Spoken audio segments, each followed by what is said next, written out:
नमस्कार मैत्रिणींनो, आज आपण बघणार आहोत खानदेशी पद्धतीने वांग्याची घोटलेली अशी पंक्तीतली भाजी। तर त्यासाठी इथे मी वांगी स्वच्छ धुवून घेतले आणि ते चिरून घेतले। पाण्यामध्ये टाकून मीठ टाकून ते ठेवून दिले। नंतर कुकरमध्ये तेल गरम करून घ्यायचं। तेल छान गरम झालं की त्यामध्ये जिरं मोहरी टाकून घ्यायची। जिरं मोहरी छान तळतळल्यानंतर त्यामध्ये कढीपत्ता आणि ठेचलेला लसूण टाकायचा। लसूण हा छान लालसर रंग येईपर्यंत भाजून घ्यायचा। नंतर त्यामध्ये आपण कोरडे मसाले टाकणार आहोत।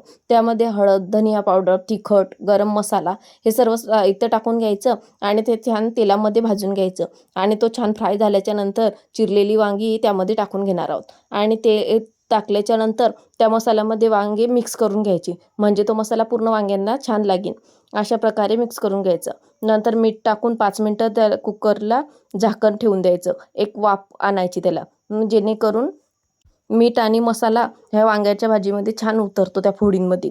नंतर आपण त्यामध्ये 5 मिनिटांनं थोडंसं घोटभर पाणी टाकणार आहोत, कारण की वांगी शिजण्यासाठी।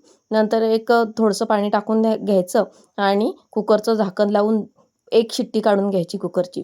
आणि बघू शकता आपली झाली भाजी तयार। आणि किती छान रसरशीत भाजी दिसते। ही भाजी तुम्ही अशीही खाऊ शकता, पण आपल्याला घोटलेली भाजी करायची आहे, म्हणून ही चमच्याने मी अशा प्रकारे घोटून घेणार आहे। कोणी रईनं सुद्धा घोटून घेऊ शकता। आणि आपली भाजी रेडी। थोडीशी कोथिंबीर टाकायची आणि जेवणासाठी तयार झालेली भाजी। तुम्हाला व्हिडिओ कसा वाटला हे मला कमेंटद्वारे नक्की सांगा। आणि व्हिडिओ आवडला असेल तर आपल्या चॅनलला लाईक करा आणि सबस्क्राईब करा। भेटू पुन्हा, बाय।